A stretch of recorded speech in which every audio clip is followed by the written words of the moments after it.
Entonces vamos a volver al documento y vamos a empezar el capítulo 1, errores en el laboratorio clínico. Entonces, ahí en esa gráfica que tenemos en errores en el laboratorio clínico, tenemos resumido las no 3 fases, que es algo a lo que estamos acostumbrados, pero ya en la literatura hablamos de 5 fases. Entonces la fase preanalítica, la fase preanalítica, la fase analítica, la fase posanalítica y la fase posanalítica.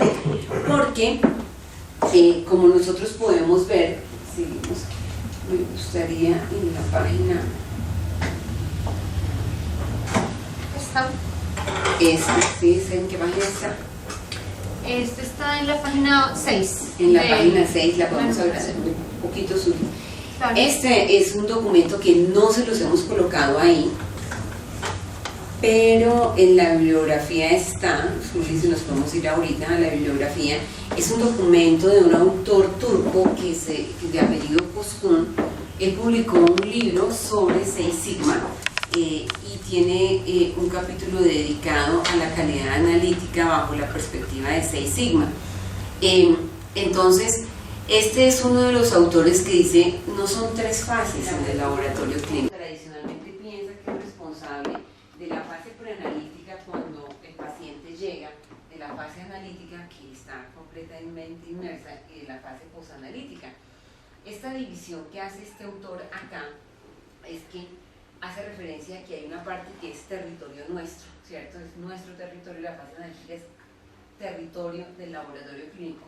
Pero esta fase preanalítica es territorio tanto del área médica como del área del laboratorio clínico, porque dependiendo de la directriz que el médico le dé al paciente, le diga, déjese de tomar el medicamento, o este día si se lo tome, depende un poco de la indicación que el médico le dé al paciente, vamos a asegurarnos que realmente vayamos a medir lo que debemos medir. Entonces esta es un área compartida. Hay una fase preanalítica en la que el laboratorio clínico no interviene y es cuando el médico decide qué ordenar, ¿no? y qué le pido, ¿cierto? A veces el médico puede decir, yo le pido troponina T, pero es porque no sabe que la troponina ahí ya está disponible, ¿cierto?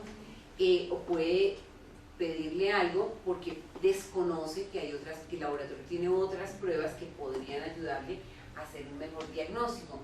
Y hay una fase posanalítica que también le corresponde al área médica y es cuando el médico interpreta lo que yo le envío. O sea, yo puedo haber hecho una fase preanalítica perfecta, analítica perfecta, una posanalítica perfecta, yo reporté bien, pero el médico no sabe interpretar lo que el laboratorio le reportó. Entonces, a veces el laboratorio clínico va más allá y con estos sistemas de medición que tenemos ahora cada vez más desarrollados y más evolucionados, a veces hay gráficas que me dicen, ¿eso qué es? ¿Eso? ¿Y para qué me ponen eso? Dice, ¿y para qué me ponen eso si yo ni siquiera sé para qué es eso? Entonces, la invitación de Koskun, la invitación de este autor, es que el laboratorio tiene que salirse de las paredes de su laboratorio y asumir que es responsable de todas las 5 fases. Dice Koskun, el laboratorio se tiene que salir de esto y empezar a hacer educación médica, enseñarle a los médicos qué es lo que tienen que ordenar y decirle bajo qué interferencias tienen. Los médicos, por ejemplo, casi no saben de variabilidad biológica. Entonces el médico ahí dice, pero ¿por qué le dio hace un mes esto y ahora le da esto, cierto? Dice, pues sí, es que la variabilidad biológica existe, realmente puede ser una variación natural de la magnitud en el fluido biológico del paciente y a veces tampoco saben interpretar. Koskun, este autor turco, dice el laboratorio se tiene que salir de sus 3 fases y entender que tiene una responsabilidad con la educación médica en qué ordenar y cómo interpretar lo que el laboratorio procesa y entrega, ¿no? Entonces a mí me gusta mucho este documento. Ahora ahora miramos, ese no se los hemos colocado ahí, pero se los colocamos ahora, o sea, vamos a ir así. ¿Quién me va anotando las tareas? ¿Quién me va anotando las tareas? ¿Cierto? ¿Sí? Para que no se nos olvide. Ok, entonces devolvámonos a la página, a la siguiente, a la 12. Ok. Ok. Impacto en el cuidado del paciente de los errores en los valores medidos en los laboratorios clínicos. Una de las unidades más importantes en el sector de la salud, particularmente en los hospitales, es sin duda el laboratorio clínico. Obviamente, aún para los médicos muy experimentados, los resultados de las mediciones en el laboratorio clínico son relevantes en diagnósticos y tratamientos. Actualmente, los laboratorios clínicos influyen entre el 60 y el 70% de todas las decisiones críticas que se toman sobre un paciente. Yo quiero invitarlos a que subrayemos eso. Aquí en Colombia es más, porque los médicos hemos hecho unas encuestas no formales entre colegas médicos y dicen los médicos de las EPS, pues claro que es mucho más, porque en 10 minutos que me dan para la consulta yo no tengo tiempo de vestir al paciente, ¿cierto? Y prácticamente el diagnóstico depende de los exámenes de laboratorio. Entonces, aquí, y dependiendo del sistema de salud, ¿cierto? Dependiendo del área, por ejemplo, nosotros el cubrimiento de las EPS, que es el mayor porcentaje, los médicos dicen, pues no es el 60 o el 70%, puede ser hasta el 90%, porque uno no tiene tiempo de vestir al paciente. Yo tengo que ver 5 o 6 pacientes en una hora, o sea, yo le hago el diagnóstico y lo medico con los resultados que me trae del laboratorio clínico.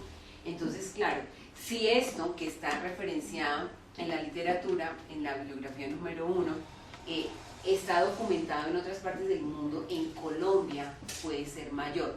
No sé médico, no me conozco bien cómo es el sistema de salud, pero seguro que no va a ser menos del 70%. Igual, ¿no, Baño? Sí. No nos atienden a 15 minutos, es ya el colmo, y le cobran al médico, ¿no? Entonces, ¿qué tienes que sientes que tómate esto, y ya? Desgraciadamente esa acción con el médico también se ve reflejada en el laboratorio, y por eso es que muchas veces no se puede hacer que el laboratorio haga parte de las 5 fases por cuestión de tiempo y dinero, porque el personal que hay es para sacar todos estos tubos y no hay tiempo ni siquiera de y doctor, ¿qué pasó? Esta muestra, o sea, no hay tiempo para nada de eso.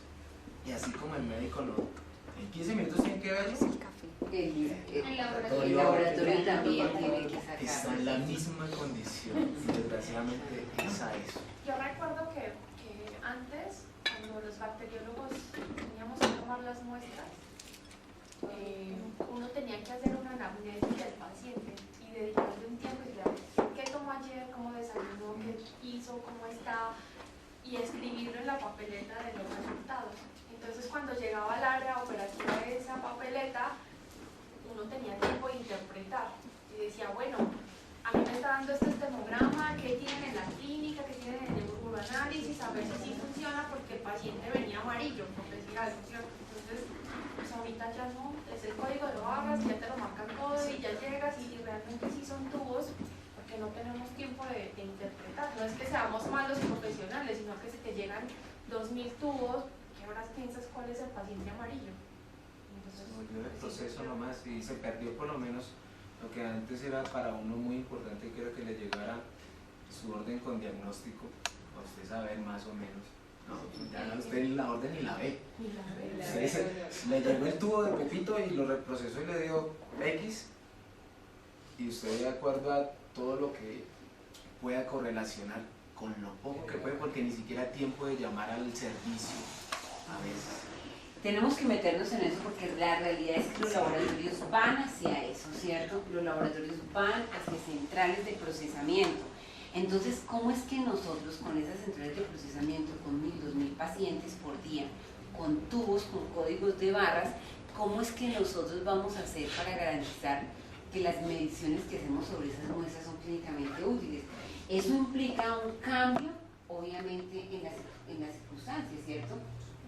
No somos Venezuela, que en Venezuela hay una ley que dice que en donde se toma la muestra se tiene que procesar, ¿sí? O sea, en Venezuela hay una barrera legislativa para que hayan centrales de procesamiento. Hay una ley que dice en donde se le toma la muestra al paciente se tiene que hacer el procesamiento, no está autorizado el transporte de muestras a no ser que sea cosas muy especiales.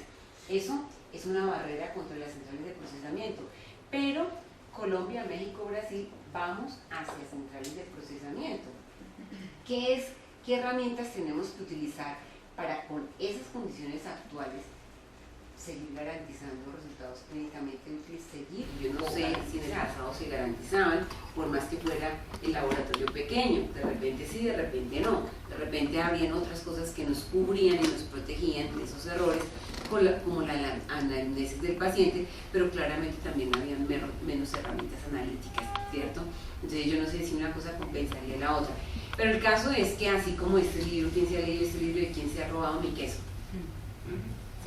Así como las empresas cambian y el mercado cambia, pues los laboratorios han cambiado. Entonces ahora nosotros tenemos, esa es la realidad, son centrales de procesamiento de 1.000, 2.000 hasta 4.000, 5.000 pacientes por día que se procesan las muestras. Entonces tenemos que mirar y decir, obviamente, los procesos de calidad y los sistemas de gestión de calidad y de calidad analítica, preanalítica, tienen que cambiar. Y tenemos que desarrollar otras herramientas y valernos de herramientas maravillosas, obviamente, para poder seguirle garantizando al paciente la utilidad clínica de su medición. Ok. Volvamos a leer el párrafo. Dice, actualmente los laboratorios clínicos influyen entre el 60 y el 70% de todas las decisiones críticas que se toman sobre un paciente, desde el diagnóstico, tratamiento, incluyendo la medicación, seguimiento de la hospitalización, entre otros. Sin embargo, en algunos sistemas de salud, en los que médicos invierten entre 10 y 15 minutos de atención por paciente, el porcentaje de influencia en los resultados de los valores medidos en los laboratorios clínicos podría ser aún mayor. Entonces ahí nos está reforzando pues todo esto que venimos hablando.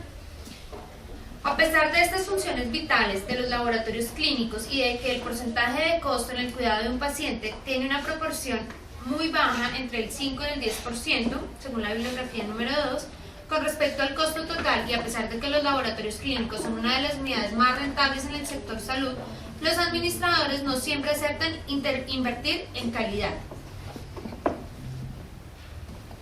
Bueno, ante este panorama, ya en 15 minutos nos van a servir el refrigerio para Giovanni. Para Giovanni que no está ayunando. Vamos a seguir mientras nos sirve. A pesar de estas funciones vitales de los laboratorios, esto ya ¿cierto? Sí, ante este panorama cobra una alta relevancia establecer sistemas de control de gestión de calidad que permitan no solo controlar los errores en las diferentes fases del laboratorio clínico, sino también realizar las gestiones necesarias para disminuir cada vez más los errores de mayor impacto. Yo quiero invitarles a que subrayen ese errores de mayor impacto, porque no es tema de este libro, eso será tema de un próximo libro, pero obviamente nosotros tenemos que empezar a aplicar herramientas de gerencia del riesgo.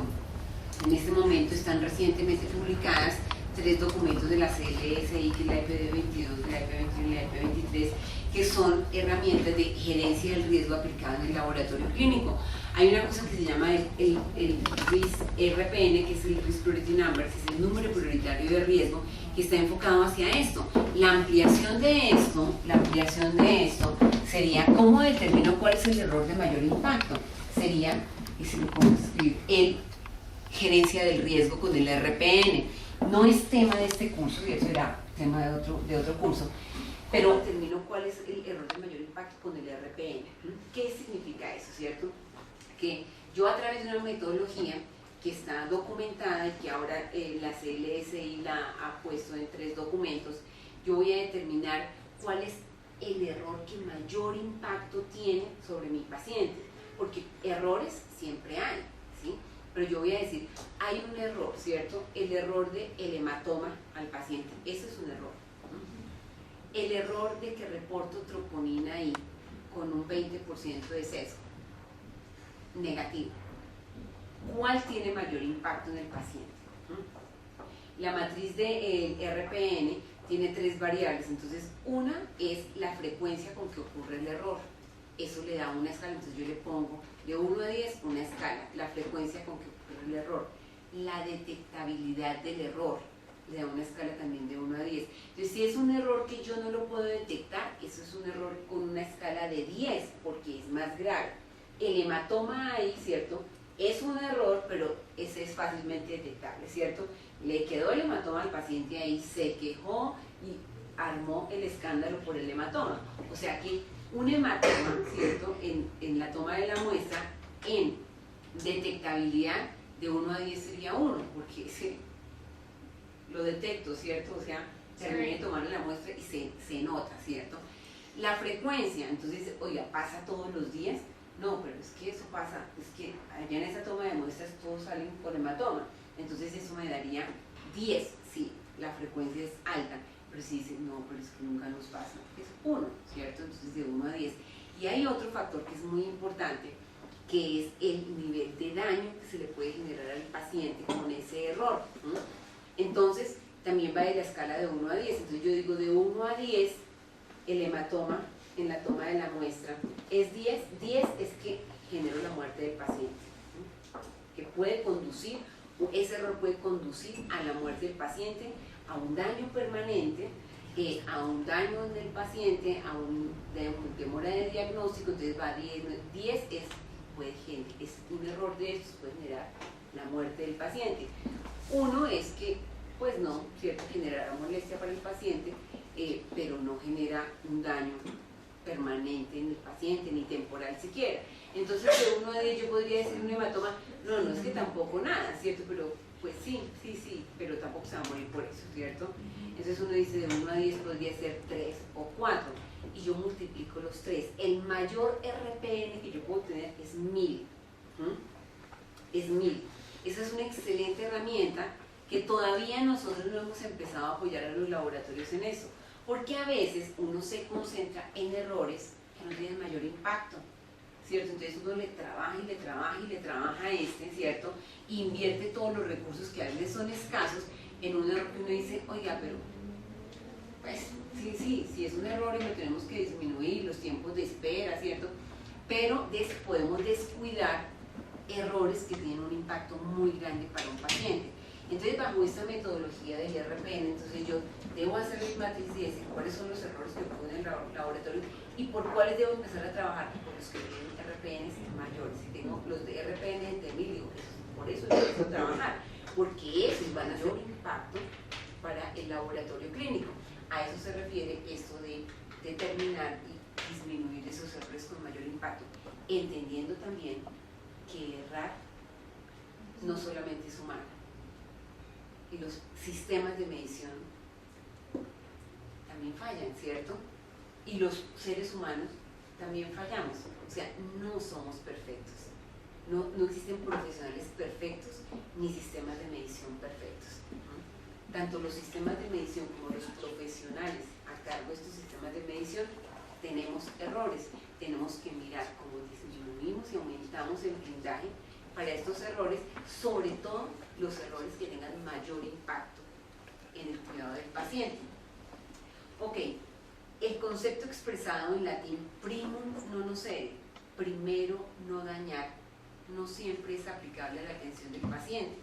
Los errores cometidos con pacientes en procedimientos clínicos o con muestras en los laboratorios clínicos son reales en el reporte de Linda en el año 2000. No se lo hemos incluido ahí, pero también lo tenemos, lo podemos incluir ahí. Este documento es un documento importante que fue publicado por Linda Conning, que lo patrocinó el Instituto de Salud de Estados Unidos, y se llama así: To Err is Human, errar es humano, construyendo un sistema de salud más seguro. Y es un documento que está referenciado en muchas partes, ¿cierto? Porque en este documento Linda Conning mostraba todos los errores que sucedían en el sistema de salud de Estados Unidos. Y los seguimos referenciando, no porque en Estados Unidos hayan más errores en el sistema de salud, sino que son los únicos no publicados, ¿cierto? En Latinoamérica no hay un estudio que uno diga, no, tenemos uno similar, no podemos decir, no, es que nosotros cometemos menos errores que en el sistema de salud de Estados Unidos. No, seguramente cometemos más, ¿cierto? Pero lo seguimos referenciando porque nadie más se ha atrevido a hacer esto. Entonces, este estudio mostró que en Estados Unidos ocurren entre 44.000 y 98.000 muertes prevenibles. El reporte revela que durante la década del 90 murieron más personas por errores médicos que por SIDA o por cáncer de seno. O sea que, mejor dicho, vaya usted al médico y quede hospitalizado, qué susto, ¿cierto? Obviamente el riesgo de entrar a un hospital es alto. Yo entro a un hospital y ¿qué me puede pasar? Me contagio, ¿cierto? Salí bien, salgo enfermo, ¿cierto? Ok. Vamos a dejar ahí, ya está servido el refrigerio, entonces son las 11:10, vamos a estar 10-15 minutos allá. El almuerzo lo tenemos presupuestado para la 1 de la tarde, vamos a almorzar de 1 a 2. Como les decía, hoy vamos a almorzar por fuera, porque es que no alcanzamos a preparar todos los almuerzos. Pero los otros días sí vamos a almorzar acá. Y volvimos a las 2, estamos programados para trabajar hasta las 6 de la tarde y más o menos a las 4 de la tarde hacemos otro stop para salir y tomar aire. Entonces los invitamos, dejamos ahí por favor. Los invitamos. En lo que hablaba del RPN, también se debe incluir todo lo que nosotros hacemos para el reporte de ese delito, como por ejemplo valorar el calibrador, el control. El RPN se calcula con 3 variables, ¿cierto? Así está establecido en la metodología. Uno es la frecuencia con que ocurre el error. Entonces, si ocurre todo el tiempo, por más que sea un error leve, pues ya me genera mucho problema, ¿cierto? La frecuencia, esa es una variable. La otra variable es el nivel de detectabilidad. Es un error que uno dice, pues que cualquiera lo hubiera visto. Un hematoma, ese pues se lo ve, todo el mundo lo ve. O sea, pero si es un error que uno dice, no nos hubiéramos dado cuenta. ¿Cómo nos íbamos a dar cuenta de eso? Es un error. Yo le pongo por detectabilidad una escala de 10. Porque uno digo, no me hubiera dado cuenta, hubiera cometido un error muy grande con este paciente, ¿cierto? Entonces, frecuencia, nivel de detectabilidad y nivel de daño para el paciente. Entonces, estos son, ¿qué errores debo colocar ahí? Los que ocurren en mi laboratorio. Entonces, yo veo que aquí es frecuente que las muestras lleguen a 30 grados. Entonces digo, empiezo y yo tengo que hacer un listado de los errores que ocurren en mi laboratorio. Hay unos que nosotros les vamos a presentar acá, que es lo que nosotros hemos resumido, lo que está publicado en la literatura. Entonces, esos me pueden servir de guía. Es decir, estos que están publicados en la literatura que le ocurren a otros laboratorios, yo los tomo de guía. Habrán algunos que digan, esto a mí nunca me pasa, esto no podría pasar acá, ¿cierto? Hay algunos que aplican, entonces, que no sé qué, que cuando mandó la muestra por el tubo neumático pasó tal cosa, pues que yo no tengo un tubo neumático, no, entonces se no aplica, ¿cierto? Pero habrán otros que sí me apliquen. Entonces yo digo, es que aquí es muy frecuente que esta nevera se descongela, ¿cierto? Entonces yo lo coloco ahí. Aquí es muy frecuente que el patinador que tiene que traer la muestra llega 4 horas después, ¿cierto? Pero entonces eso no me aplica a mí porque es que aquí es por tubo neumático, ¿cierto? Entonces ahora les vamos a mostrar ese listado de errores que nosotros hemos sacado de la bibliografía publicada y para que ustedes les sirva de guía. Entonces, con todo eso, si para mí es un error frecuente de que esos calibradores los procesan vencidos, entonces yo digo, yo ya lo voy a incluir porque es que ya les he hecho 5 veces, ¿cierto? Y vuelven y calibran con los calibradores. O interpretación de la calibración, ¿no? Claro. Puede ser más específicamente para el calibrador. Entonces, cada laboratorio para todo lo que es gerencia de riesgo tiene que empezar y hacer su listado de errores. Su listado de errores, ¿qué es lo que pasa acá? Priorizando. Eso también aplica para el marido, ¿no? Entonces uno dice, es cierto que llega tarde, publiquémosle el RPN, con mucha frecuencia, entonces le pongo de 10.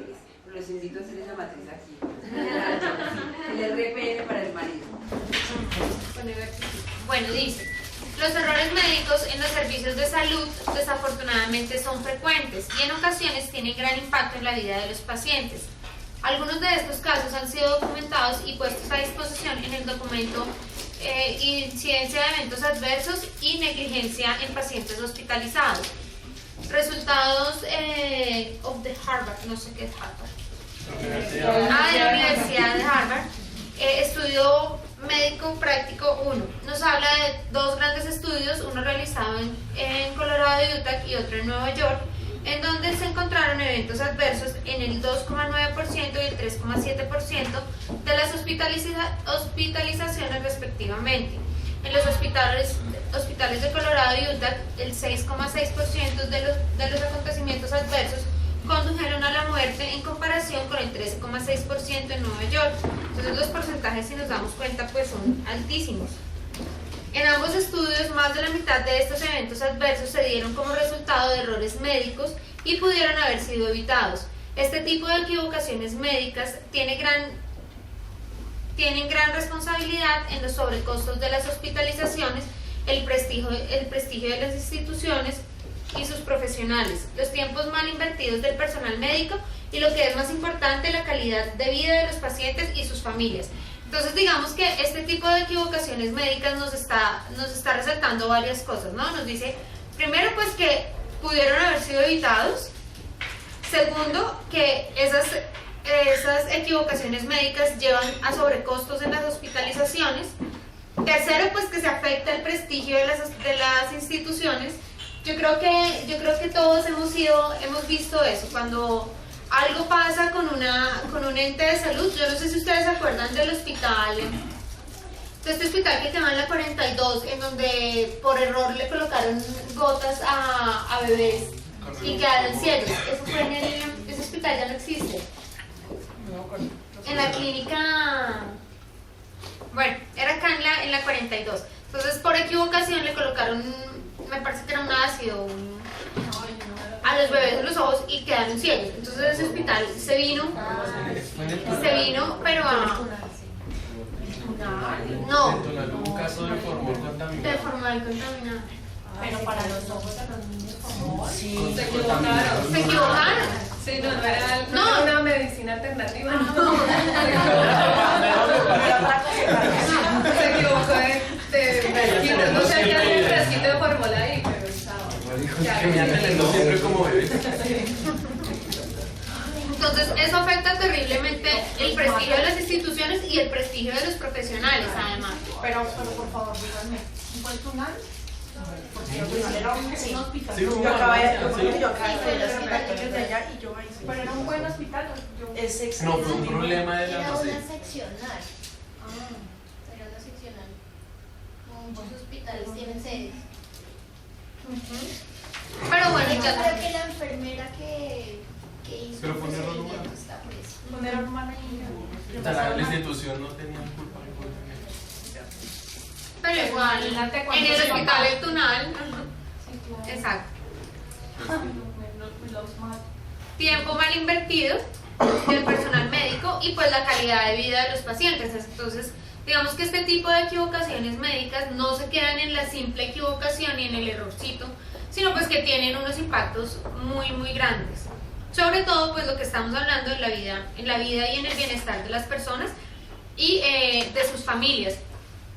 Este tipo de cosas no solamente afectan, digamos que la condición médica, sino también generan un desgaste psicológico y un desgaste familiar pues muy importante. Entonces esas son, digamos que las cosas que es importante resaltar en este tipo de equivocaciones médicas. Bueno, doctora Olga, le llegó su momento. ¿Leer? Sí. ¿Entre los servicios? No, en el laboratorio clínico.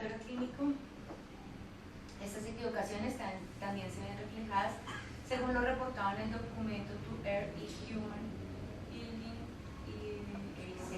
Health Science System, que indica que los errores también generan costos en términos de oportunidad, dinero gastado innecesariamente en la repetición de pruebas diagnósticas que podría ser empleado en otros fines, y pérdidas no económicas como la falta de confianza por parte de los pacientes, mayores tiempos de hospitalización, discapacidades, malestar psicológico y profesionales del área frustrados al no ser capaces de brindar la mejor atención posible. Bueno, entonces lo que estábamos hablando, ¿no? No solamente afectamos el prestigio de las instituciones, el prestigio de los profesionales, la condición clínica del paciente, las condiciones económicas, sino que también vamos a tener mayores tiempos de hospitalización, vamos a afectar la confianza de los pacientes, vamos a causarles un impacto psicológico y un estrés, digamos que adicional a su condición médica. Vamos a tener profesionales frustrados y profesionales que no se sienten contentos con su quehacer, y pues no vamos a poder brindar una buena atención a los pacientes. ¿Vale? Entre los servicios de salud, los laboratorios clínicos son particularmente importantes porque los médicos toman decisiones en la mayoría de los casos de acuerdo con los resultados de las mediciones reportadas por los laboratorios clínicos, y aunque no hay abundancia de estudios que reporten la frecuencia e incidencia de errores que ocurren en los laboratorios clínicos, en los últimos años diferentes autores han publicado trabajos sobre los hallazgos de errores en los laboratorios en las diferentes fases. Hay errores que se pueden generar en el laboratorio, intralaboratorio, en las diferentes fases que incluyen desde recibir al paciente su muestra hasta generar el resultado de la medición solicitada. También hay errores que pueden ocurrir antes de que el paciente o su muestra lleguen al laboratorio, cuando el médico ordena el examen y después de que el laboratorio entrega si el médico no interpreta adecuadamente extralaboratorio. Y básicamente está reunido en un párrafo lo que la doctora decía de las diferentes fases del laboratorio.